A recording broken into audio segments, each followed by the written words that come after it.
Are you looking for a way to help your brick-and-mortar business drive more traffic and increase your sales? Look no further than the Receipt Paper Podcast. In this podcast, Joanne and Kyle provide their sage advice on how to make your brick-and-mortar store the hottest spot in town. Whether you're just launching a new business or trying to grow an existing one, these informative episodes will leave you inspired. In each episode, Joanne and Kyle take on a different topic related to running a successful business. They offer practical tips based on their own experience as owners of multiple brick-and-mortar locations.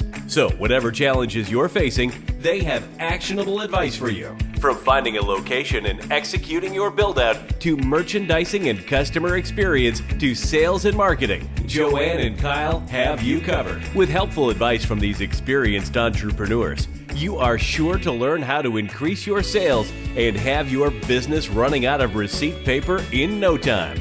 Let's dive right in. Welcome back, friends, to episode 7 of the Receipt Paper Podcast. I am your faithful navigator, Kyle Strubing. I'm here with my life partner, business partner, all-around good chick extraordinaire, Joanne Mester, soon to be Strubing. Joanne, baby girl, how we doing today? I think you tried some new things in that intro there. You know, it's coming to me. We're filming this episode early AM episode, so the coffee is coming in and coming out, it's flowing, it's starting to get going, it's starting to not, but yeah, I mean, I'm excited. I think we have a good episode today. I think we have some gold, certainly some people, something that's topical. I know, talking to a lot of other owners, some things people are struggling with. So hopefully we can have some information and hopefully we can help out. Before we get started on that, I know you have a couple of announcements for us, right, babe? Yes. So before we dive into today's topic, I wanted to make sure that everyone was aware that we are inviting you to our free virtual brick-and-mortar business boot camp. I'm so excited for this. This is kicking off on June 6th. We are doing 4 days of virtual live training. If you can't join us live, you can watch a replay, but I highly recommend that you prioritize this. If you are just getting started in brick and mortar business, this is definitely a boot camp for you. If you're looking to kind of go back to the foundations of, just your business foundation, or if you're looking to relocate or expand, this would also be a great boot camp for you. But day 1, we'll be working on things like validating your business idea for brick and mortar business. Day 2, we are talking about 4 key decisions that you need to make to really lay a solid foundation for your business. Day 3 is all about how to find a location that really sets you up for success and profitability. Day 4 is all about funding, and we even have a bonus workshop, which is a mood board workshop, so you can really start to kind of define your brand and design. So I'm super excited. It's going to be really fun. We're sharing a lot of knowledge. So if you want to register for that, go to our show notes, masterbrickandmortar.com/7, and you can find the link to register there. I hope you join us. One thing I love, well, there's a bunch of things I love about doing these, is, we've been doing this for a while, and sometimes I feel like I kind of know everything. And this is nice to kind of be able to take a step back, look at it as kind of on a 30,000-foot level and say, hey, are we currently doing this? Or maybe I'm missing something. And it's nice to kind of self-coach. You know what I mean, Jojo? Yeah, I love that. I think no matter how long you've been in business, it's always good to kind of take a step back, go back to the basics, right? Certainly. Yeah, absolutely. I think in anything, right? For sure. For sure. But yeah, I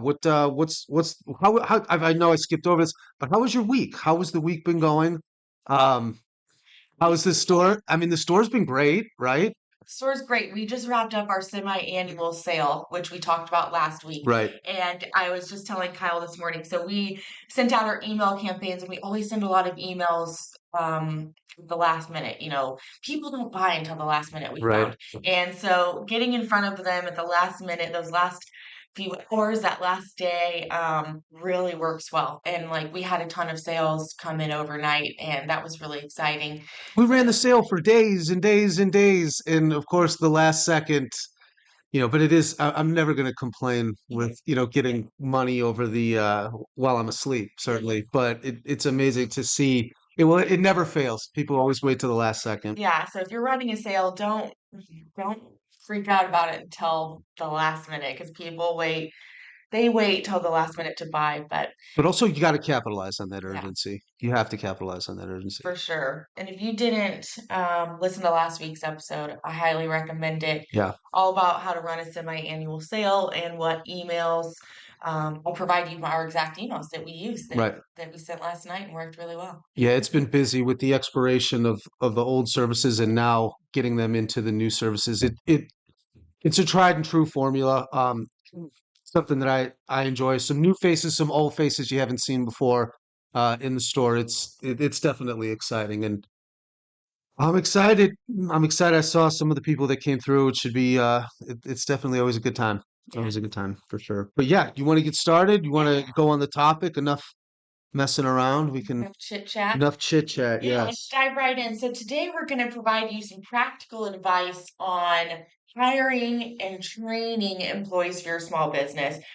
We won't dive into a lot of managing employees. That's probably a whole topic in and of itself. But I think a lot of people in the beginning, especially, they're like, how do I go about even hiring employees? How do I interview them? How do I onboard and train them? It can be kind of I don't know, would you say a transition? Like Kyle even came from management before, but I would say in this setting, it was totally different working with employees in this way, right? How would Yeah, you it's say? there's definitely a different, relationship, and you have to position yourself a little differently because you are the recruiter, you're the HR person, you're their manager, you're the person that's going to make the decision, you're everything there. So that's, before you kind of have to before I was real set on, what my role was and if this was going to be a good part of the team. And not that that doesn't apply, but we have to take it all into consideration, which is one thing. And Joanne and I try to play that role and, try to figure out, to make it look a little bit more official, I guess, Yeah, yeah. for lack of a better term. Yeah, I think with really making this process as seamless, efficient, and professional as possible can really set the tone for you and your employee.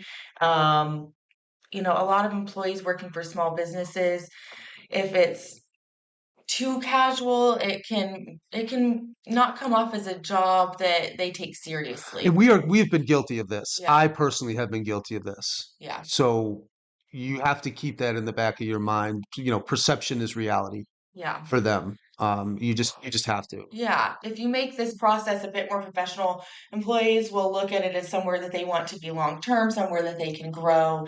Um, you know, Yeah, you're selling yourself to them. I mean, at first that's kind of your initial sale to them, and then as you continually go on, you continually do that. It's always kind of been my management style. But yeah, it's yeah, definitely in the beginning is key, setting the tone, that it's somewhere that they want to be, don't get me wrong, but also that this is a workplace, and like I said, I've been guilty of that before because yeah, I'm super passionate about, what we do. I think I'm pretty good at it. And I don't, maybe I don't consider this as daunting and as difficult as the things I kind of take for granted. Your employees just don't, or at least ours haven't, but yeah. then that's fine. You learn, obviously you learn. Well, let's start off with how to find employees. So, in the beginning, I know we were like, how the heck do we find people? So, you know, the easiest way is just the we're hiring sign. You can put it in your window, put it up in your business, and it works like a charm. People, especially if you already have a lot of traffic coming in and out, people will notice that sign and they'll ask you about it. It'd be And great. They're familiar with the product. I yeah, mean, they're already bought in, right. Yeah, exactly. If they're literally bought in, literally, right? yeah, so we've got the basic we're hiring sign. Next way, post on social media on your business and personal page. Um, Great way to also get it out there. We usually just do a simple post. We're hiring. This is what we're looking for. This would make you a good fit. And, obviously tell them how to reach out or apply. Right, right. And then, but also, I don't know if this is too early, but I would always kind of be prepared when that one weird customer gives you their resume and whatnot of Yeah. what you're going to do. Have some responses, or when you're posting on Facebook, you know, when your weird cousin who doesn't know anything about it, have a response, or have you know, because you don't want to be put in that situation where, you know, for lack of a better term, you have your pants down, you're like, you know, Yeah. you tell them you already hired somebody, or we're in the process, or, you know, and be upfront and honest, and don't, you know, I think that's kind of one of the biggest keys, but have some ammo for that, because when you're standing in there and one of your really good customers now wants to work for you and you know it's just not going to be the Yeah. greatest fit, you don't want to push them off. I mean, my recommendation there would be, don't be afraid to analyze them like you would anyone else, even if you know them and you know that their experience and background isn't a good fit, don't be afraid to say, hey, we've got some people with some more direct experience Right, there. right. But be ready for that. You know, Yeah. we're here to prepare you. So Yeah. just, Yeah, that is something to be I prepared was one thing I for. was like, oh, shoot, you know, I didn't realize that, you know, to Yeah. me, in the best situation, and some of the best employees that we've had have been friends or associates of customers who Mhm. have, you know, I mean, and it's worked really well. That's one thing. It hasn't been, maybe not the immediate people, but that they're people that they were looking Yeah, for. referrals, of course, Referrals have right? always been the best for Yeah. us. All right, so we've got the we're hiring sign, posting on social media. Another great way is posting on Facebook groups. Like I'm on all these groups that are like Moms of Flower Mound, or just your local Facebook page, or there's a business networking pages. Those are great pages to post in. And also Nextdoor, the Nextdoor app. Right. I think that's how we found our last employees. Yeah. Yeah. It was a, yeah, that was, you know, a friend of a friend, the whole thing. They were able to, somebody actually made a post for us, which was kind of crazy, Yeah, one of which our was awesome. I mean, I thought it was an incredible compliment. You know what I mean? It meant a lot to us. So yeah. And then the next way that we utilize is we actually use Indeed when none of those things are. indeed. Yeah. If we're having a hard time and we just need a more influx of resumes, we will use Indeed. The reason I do like Indeed is, I mean, it is a pay to play. You have to pay to get resumes, but they have this new feature where you can reject resumes and not pay for them. So you can look at the resume, and if you see, because when you're on Indeed, you are going to get a ton of resumes. It's a That's why volume play. that's why Kyle's wailing over Yeah, here. that's why it kind of hurt me in the stomach. But Yeah. it's a volume play for sure. Yeah, so you're going to get a ton of resumes, but if you look through them within 24 hours of receiving them, I believe is the um, requirement, and you see, hey, this person has never even had a job, or whatever it is that you Misspelled need, their name. you can reject that resume. You won't pay for it, and you can move on to the next one. So you definitely have to be pretty vigilant about reviewing resumes on there and do phone screenings, which we're going to talk about next here. But if all else is failing, using Nextdoor, Facebook group, social media, we are hiring sign, Indeed would be my next play. Right. Yeah. You know, do simple things too, like chat up your network. The more people you tell, the more, you know, the more they're going to know about it. And the more people are looking for good quality jobs now. I mean, I know, you know, they're looking for something that's different. I mean, it hasn't been, I know it's been tough finding maybe the right for some people, but this is one of the formulas that we've used. But I think if you leverage both, you know, you just have more irons in, or leverage all, you just have more irons in the fire.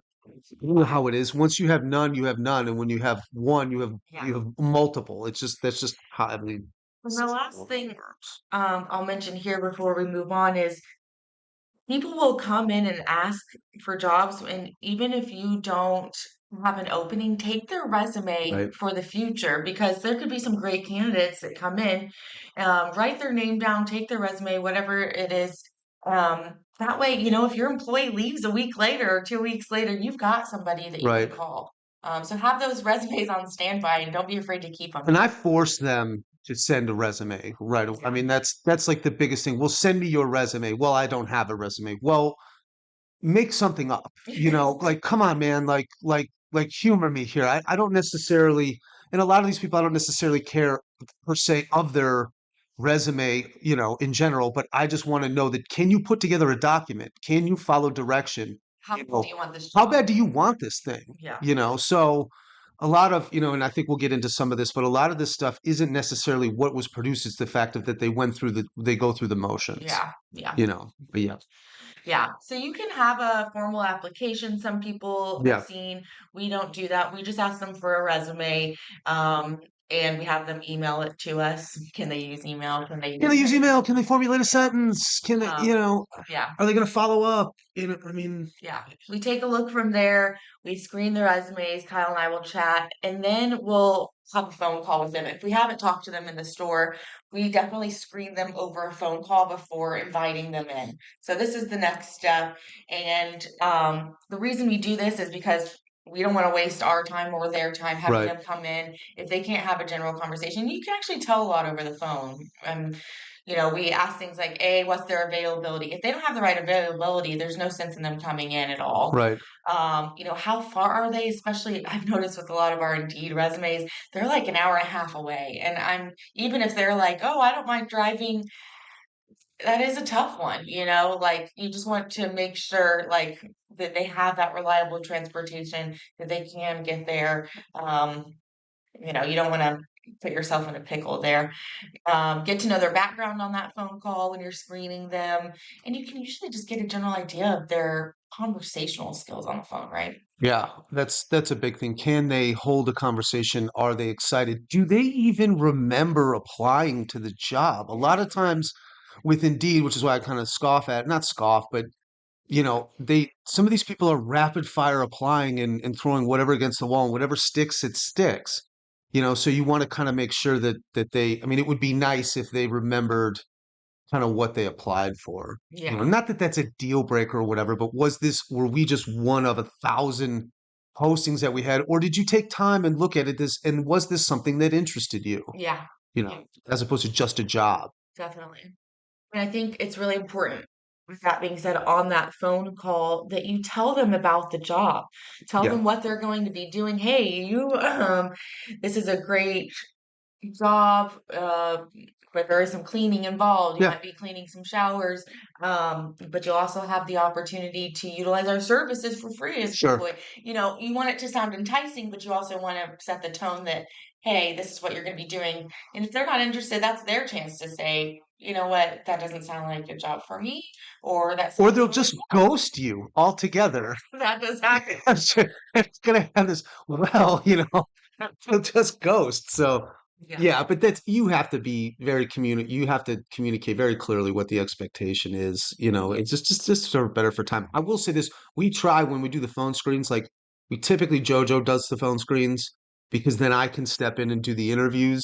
So you want to match and pair it up so you're both of you you're not doing the same thing altogether. Not that that's a deal breaker, Yeah. but we like to kind of have Joanne will do the phone screens, or I'll do the phone screen, and then you'll interview with the other. So you have kind of a second set of, Otherwise, yeah, yeah. two Two touch points opinions. too, for sure. Yeah. Not that you can learn or a deal breaker is on the phone or whatever, but Yeah. you want to. That goes back to the appearance of having almost like having a larger organization too. Right. Right. Running a smaller business, having the appearance of a larger one, for sure. Yeah, I think that leads us perfectly into our next topic, which is the in-person interview. So once you've posted your hiring, then you've screened them on a phone call. You want to bring them in for an in-person interview. Right. And always, always schedule an in-person interview before you hire. Highly recommend it. I think one of the best things that you can do is schedule a time. And Kyle has always told me this, but schedule an exact time with them and see if they can show up on time. Yeah, That is their first test. 100%. Because we're at the store all the time, and I've done this before, and we're busy, and this was a huge mistake. And I'd be like, yeah, dude, I'm here from 8 o'clock or, 4 o'clock in the afternoon till 8 o'clock, anytime, come in. That's not it. You miss an opportunity then to see, are they going to show up on a timely manner?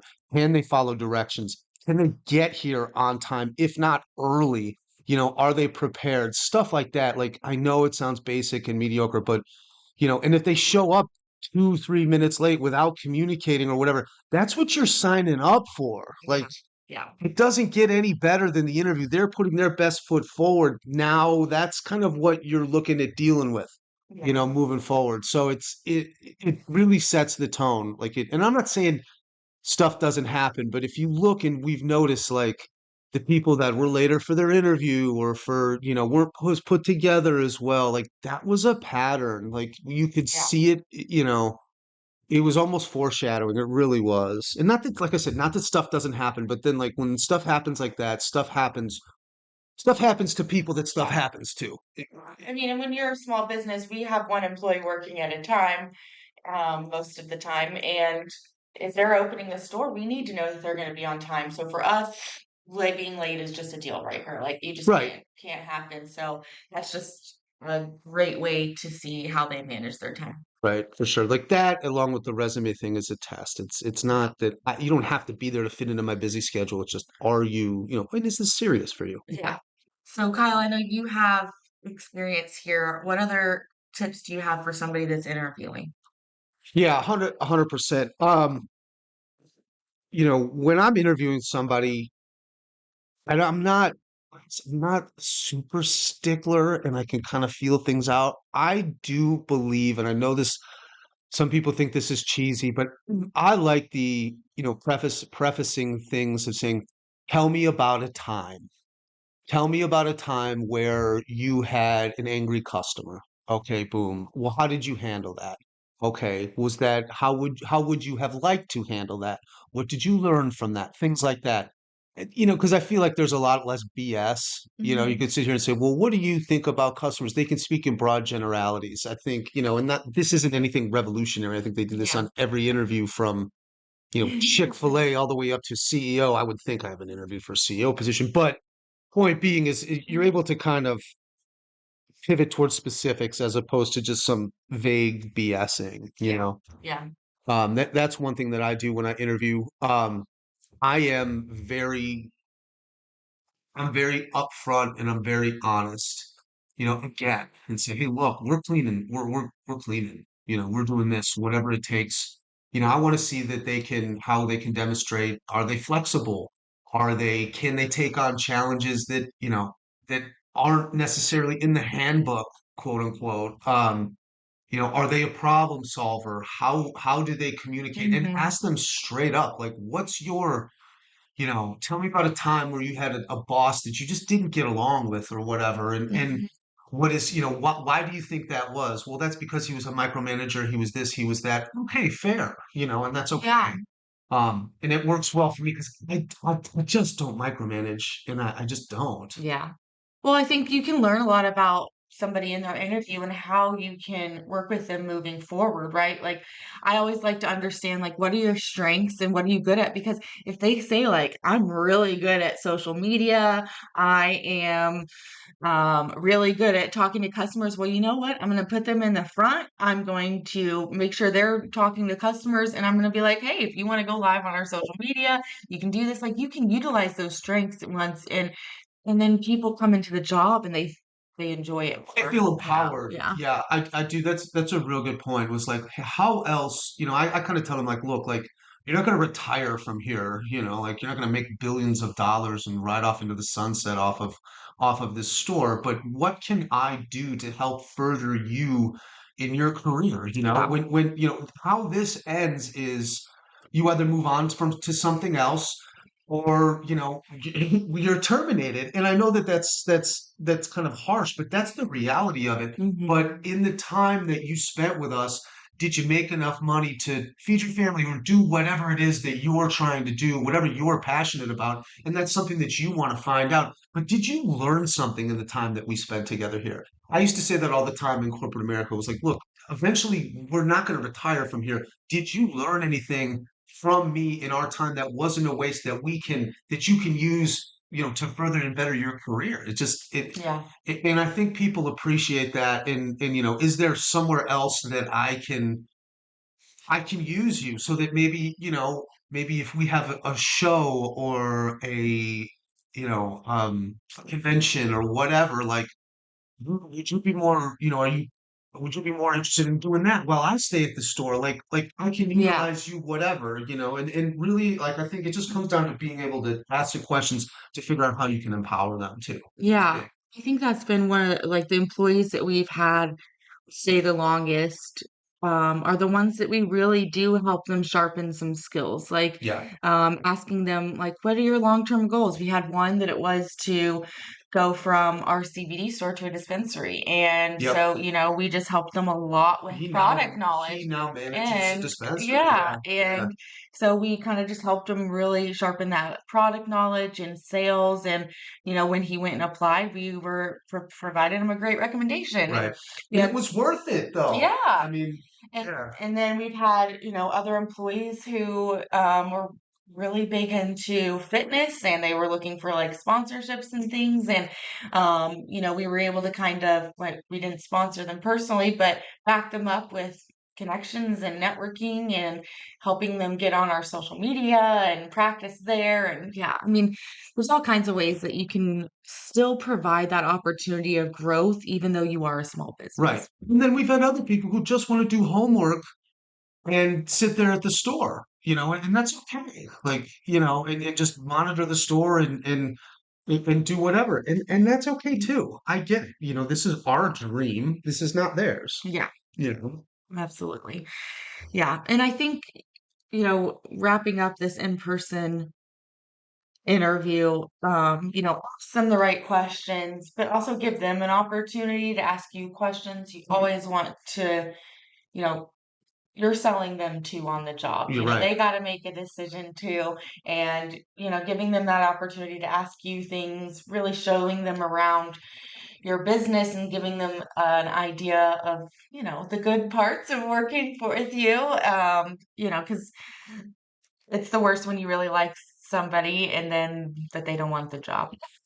Right. Right. Yeah. It's, people are motivated by different things, so it's nice to kind of figure out, I've always thought people are motivated by three different things, um, you know, personal growth, money, and then hearing their name called by their peers and stuff like that. So that's, like competitions like sales boards and stuff like that. So it's key to kind of, I try to put all three of those out there so that so that if I want this candidate, so that they can kind of feel attracted to it that way.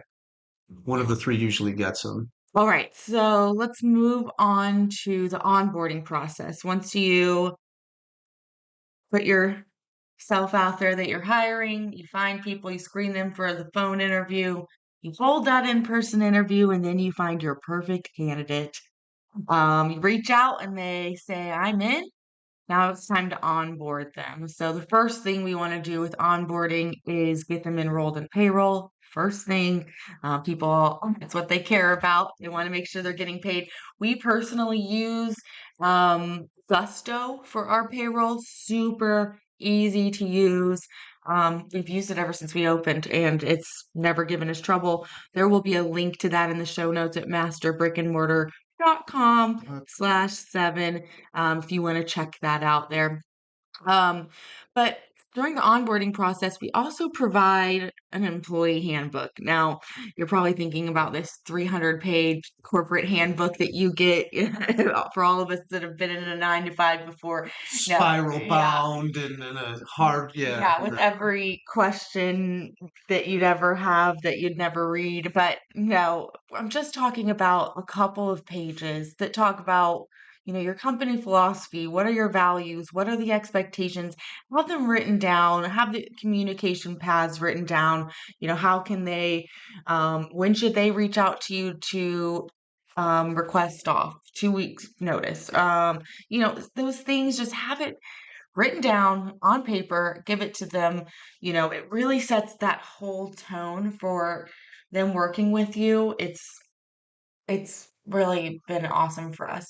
Yeah, it's something that you can reference, but it also lends, I don't want to say it lends credibility to your organization again, and it's something that you can reference and that they can see and that's cold hard that looks a lot more, it goes back to us. Like, I feel like in the beginning I kind of threw things together, and this is just another thing that kind of gives them that extra added buy-in on your organization. Yeah. Yeah. And I find that when we rolled that out, those little things like showing up on time or forgetting to take the trash out or, only giving us 2 days when they're going on vacation, those things stopped happening. When they see something up front, it's, I don't know, they just will view the position differently when they see something in writing that sets that expectation. Right.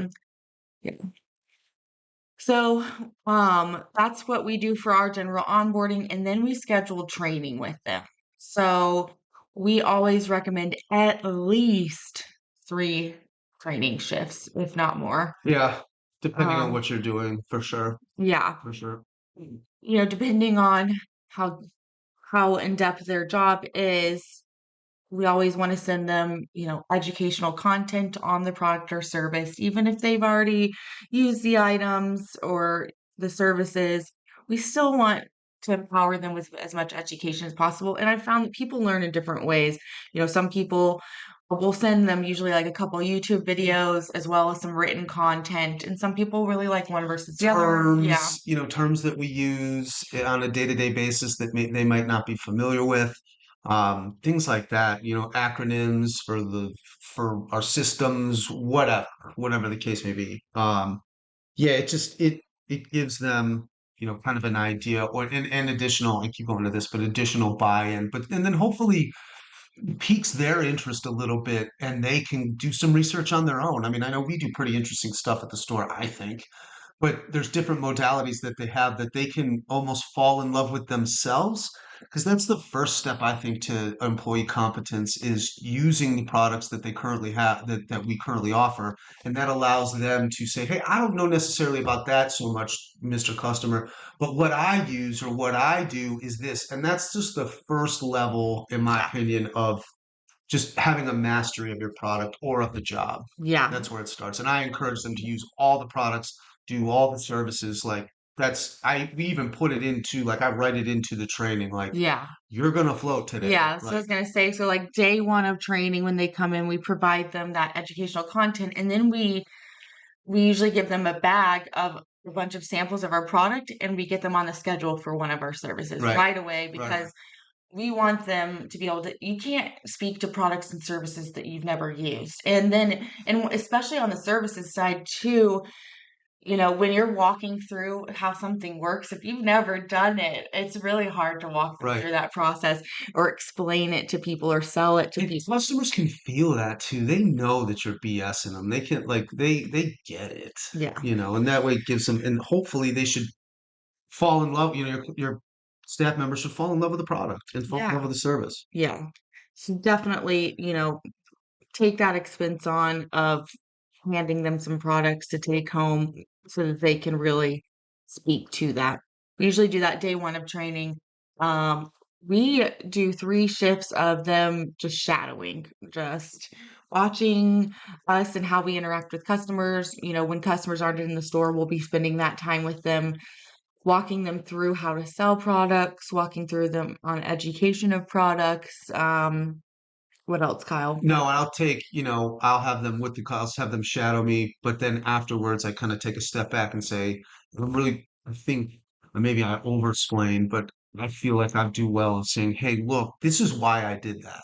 Mhm. To me, sales and everything is very visual. Can remember my original sales trainer sitting at a whiteboard, and to me, it's very, if it goes here, it goes here, you go here, boom, boom, boom. I used to do script sales, so we would sit there and I'd be on the phone, and somebody would say something, and I'd be like, I have to throw my hands up. My boss would point at this, basically the spot on the script to go for. So I try to teach and coach that way and say, hey, this is why I went here. If they would have said this, I would have gone here. Do you understand? Yeah, but what about this? And then kind of open it up to the dialogue. So it's almost like a visual path to me. At least that's how I learn well. But you want to be able to say, hey, not only are they hearing it, but this is, give them the why as to why that was why you did that and why that happened. Yeah, that's great. Yeah, and I think, if you want something done in a certain way, if you want them to ask people to sign up for rewards with every single customer, set that expectation yourself by doing it in front of them and tell them from the beginning, day one, I want you to ask every single customer to sign up for a loyalty program, or I want you to print out every single receipt and staple it to the back of this and whatever, Yeah, whatever it it is, is. really set that tone from the day one and do it yourself, because if they see you not doing it, then they're gonna That's stop with it. huge. Yeah. Yeah, that's huge for sure. They're gonna think it's not as important, and they're gonna, push it by the wayside because it's just gonna be easier for them not to. Like they're trying to get through the day sometimes. Yeah. Yeah. You have to have some empathy for them for Yeah. sure. And don't be afraid to provide some supporting documents, especially in the beginning of those things. Like we'll have just little notes there, like don't forget to mention this upcoming event or sale. Here's our new latest product that we want you to mention, and don't forget the rewards program. Like notes and documents are really helpful and people like them. I remember there was a week where we didn't have them and our employees were like, where are they? Where are where's the flyer with all the information? And I was like, oh, okay, y'all do actually use those. Right. So yeah, people like information. They like that support and help. Yeah, set the tone. And we try to, bring them in one time during the middle of the day to see what it's like. And then I'll have them open with me and run them through all the stuff that we do to open. And then I'll have them close with me one time and show them everything we do to close, and then ramping them up really to our busy times. We typically, we're a little bit slower, like Tuesdays or whatever. And that's kind of one of the best days to start because you're doing a lot less Hmm. interacting. But I love when customers come in and interrupt, like, yes, that's what you want. Yeah.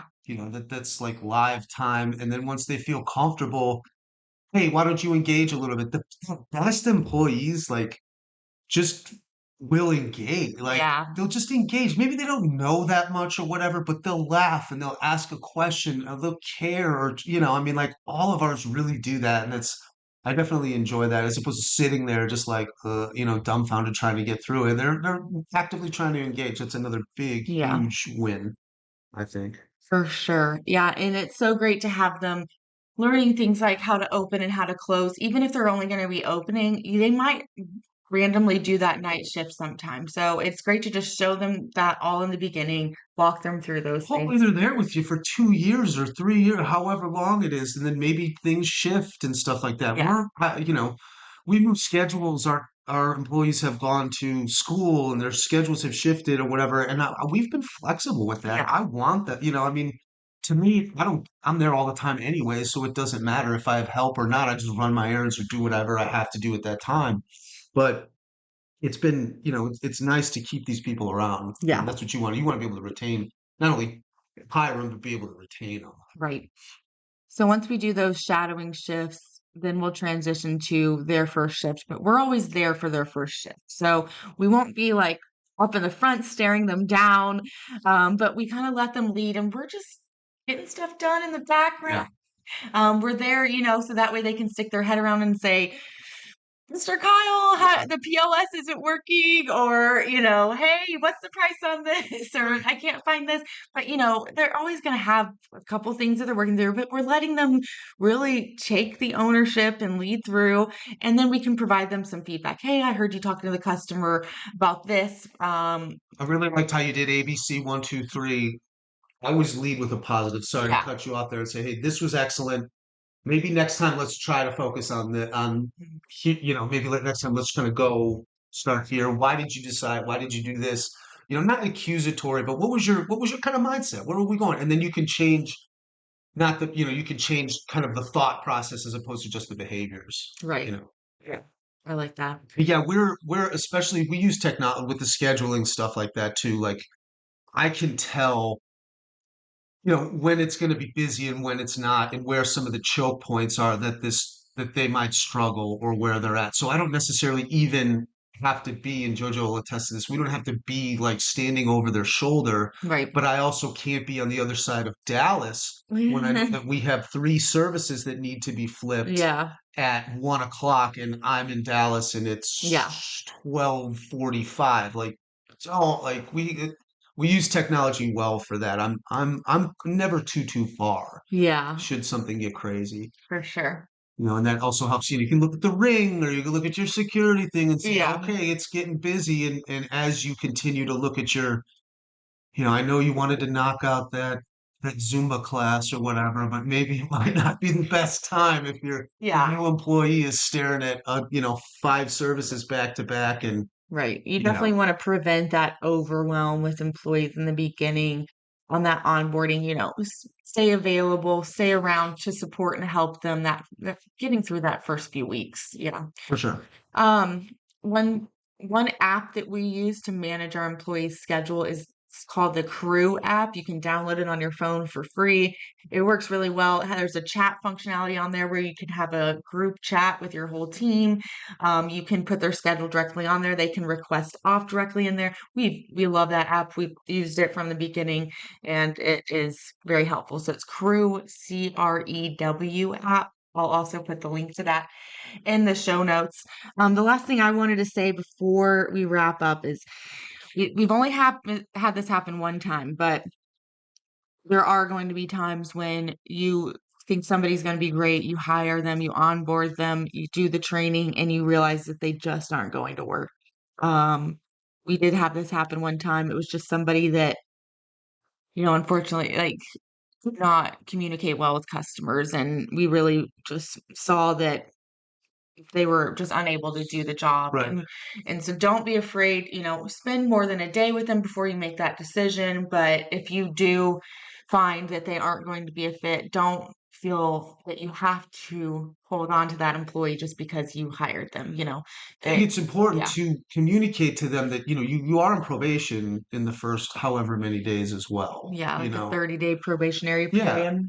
And that's fair. And we do that. And because we're there around, like they don't, you're getting paid your hourly because I'm there.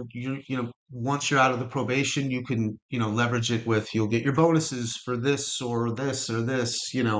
Um, but yeah, you have to. I mean, sometimes they just, you're like, who is this person? This is not the same person that I interviewed. Yeah. Um, Yeah. which is unfortunate. Yeah.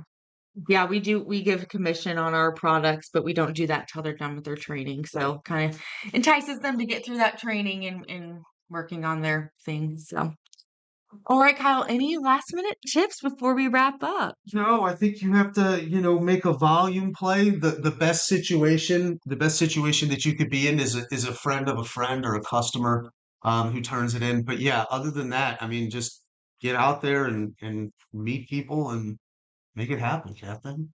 Yep. If you have any other questions about hiring, training, or onboarding your employees, reach out and join us in our 4-day live boot camp, June 6th. Register early. You can find that in the show notes at masterbrickandmortar.com. We got to head into the store now, so we are off. We're off.